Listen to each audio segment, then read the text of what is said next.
¿Cuáles son las condiciones de acceso de los estudiantes indígenas y afrodescendientes a la educación superior? Nuevamente, la cosa es país por país, aunque en todos es más o menos insatisfactorio, porque en realidad el problema del acceso a la educación superior no es un problema que lo pueda resolver solo el sistema de educación superior, tiene que ver con todo el sistema educativo y tiene que ver en realidad con las realidades económicas, sociales y políticas. No nos olvidemos que en la mayoría de los casos estos pueblos han sido despojados, en la mayoría, no en todos los casos, estos pueblos han sido despojados de su territorio, vale decir, de los hábitats en los cuales pueden organizar su vida social y su vida económica. Y por estas situaciones, en la mayoría de los casos, están en situaciones económicas sumamente precarias, muchas veces acorralados en sectores de los territorios ecológicamente relativamente más pobres. Ecológicamente más pobres tal vez no se pueda decir, porque no creo que haya pobreza ecológica, pero digamos, con menos potencialidad para desarrollar la vida, o sea, donde de repente hay falta de agua, o hay exceso de agua, o hay fragilidad del terreno. Entonces, como sabemos, esto es una realidad que está a la vista de casi todos nosotros, están, además de ser indígenas o de ser afrodescendientes, pues están cercados en situaciones económicamente desfavorables, donde además los estados prestan menores servicios de salud, menores servicios de educación y otros. Entonces, ya hacer la escuela primaria es un problema. La escuela secundaria ya son dos problemas. Acceder a la educación superior es muy complicado. Acceder a la educación superior cuando se proviene de escuelas primarias y secundarias que no son suficientemente buenas, que no toman en cuenta las particularidades de estos pueblos, el hecho de que muchos de estos individuos, me refiero a los individuos, las personas provenientes de estos pueblos, tienen una lengua materna que no es el castellano o el portugués, según el caso. Entonces son individuos que llegan como extranjeros desde el punto de vista del habla a las instituciones y no se están preparando los maestros que hay que preparar para la educación intercultural bilingüe en las escuelas. Entonces esta gente llega a las universidades cuando logra llegar con problemas. Esta gente muchas veces vive en lugares alejados de estas universidades. Para hacer su formación universitaria tienen que alejarse de las comunidades, no tienen medios económicos para solventar esa situación y además de no tener medios económicos son separados de una vida comunitaria que en muchos casos es muy significativa. No todas las personas indígenas y afrodescendientes provienen de ambientes rurales, algunos provienen de ambientes urbanos hoy en día, y la situación en estos casos es distinta, no tiene que ver necesariamente con alejarse de las comunidades. Por otra parte, las universidades no suelen tener, y cuando tienen no son ni suficientes ni satisfactorios, programas que aseguren oportunidades para estas personas, que atiendan a sus especificidades, particularmente en este caso a muchas de las necesidades económicas, además de las diferencias lingüísticas o las diferencias de educación. Además, llegan a instituciones de educación superior donde en las materias más generales, aunque vayan a estudiar ingeniería, resulta que ven historia nacional y en la historia nacional no se encuentran representados, o si se encuentran representados como gloriosos indios muertos, pero no como ciudadanos vivos. No encuentran su historia, no encuentran su derecho, no encuentran su cosmovisión, no encuentran sus lenguas, o sea, se convierten en extranjeros en sus tierras. Claro. Bueno, ¿qué tipología se puede realizar acerca de las instituciones de educación superior, sean convencionales o no, y que incorporen este enfoque intercultural en su práctica? Bueno, en términos de instituciones solamente, a partir de lo que estamos hablando, podemos pensar en que hay universidades o instituciones de educación superior que son convencionales, como definición negativa, en el sentido de que no toman en cuenta las necesidades, demandas y propuestas de las comunidades indígenas, de pueblos indígenas y afrodescendientes, o de sus organizaciones intelectuales o líderes, y las que sí las toman en cuenta. Y entre las que las toman en cuenta encontramos una amplia variedad. Entre las convencionales encontramos algunas que incluyen programas especiales. Esto es muy común, por ejemplo, en el caso de Colombia o de Brasil, donde hay programas de formación de educadores para educación intercultural bilingüe, son las licenciaturas en etnoeducación en Colombia, o son las licenciaturas indígenas en el caso de Brasil. Entiendo que en México hay también instituciones, digamos, los pedagógicos, creo que cumplen este papel. Creo que particularmente lo cumple la Universidad Pedagógica Nacional. Encontramos esto, modelos de universidades convencionales en los cuales se atiende esto a través de programas especiales. Es lo más que encontramos. Luego encontramos una variedad acotada, pero diversa, de instituciones que se autodenominan interculturales. Algunas han sido creadas por los estados, es el caso de las universidades interculturales mexicanas, que creo que cuentan 12 ya en este momento.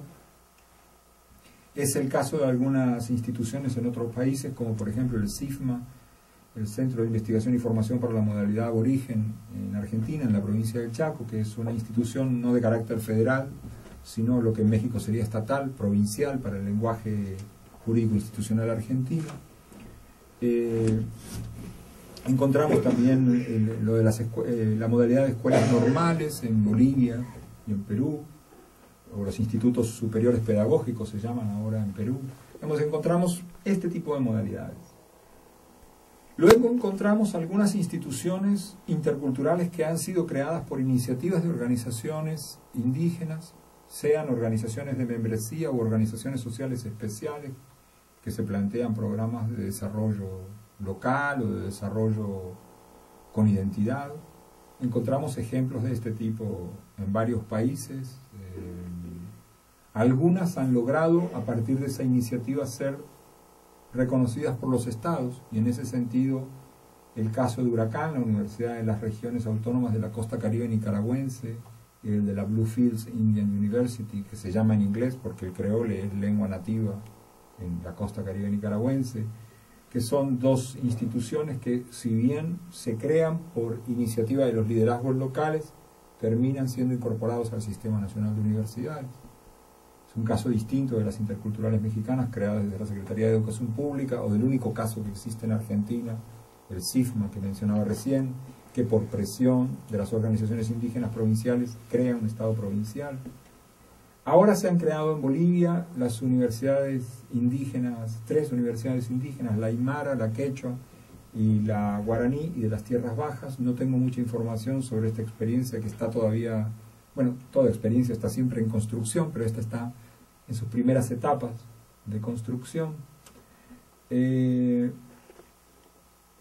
Luego tenemos algunas universidades que han desarrollado alianzas, o algunas instituciones de educación superior que han desarrollado alianzas con organizaciones indígenas. Es el caso de la Universidad de Cuenca en Ecuador, para generar programas específicos de formación, o es el caso de las alianzas que ha promovido AIDESEP, la Asociación Interétnica para el Desarrollo de la Selva Peruana en Perú, con el Instituto Superior Pedagógico de Loreto para formar educadores para el Sistema Nacional de Educación Intercultural Bilingüe, y otro instituto superior que no recuerdo, que es técnico en este caso, para formar, para una tecnicatura, para formar enfermeros técnicos en salud intercultural, que es una experiencia muy interesante, que ha contado con apoyo de una ONG sueca o dinamarquesa, la verdad que no recuerdo.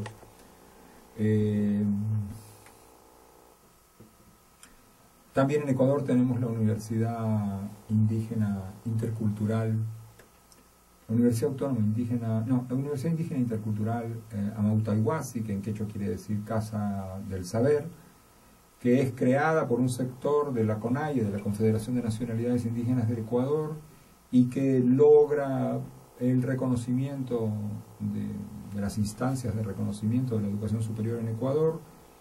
En los últimos años ha habido, bueno, desde el principio ha habido, digamos, conflictos y tensiones entre este proyecto y el sistema educativo ecuatoriano, pero en todo caso ahí está y sigue existiendo, y sigue insistiendo en su proyecto, y falta ver, digamos, cómo se va a resolver esta situación.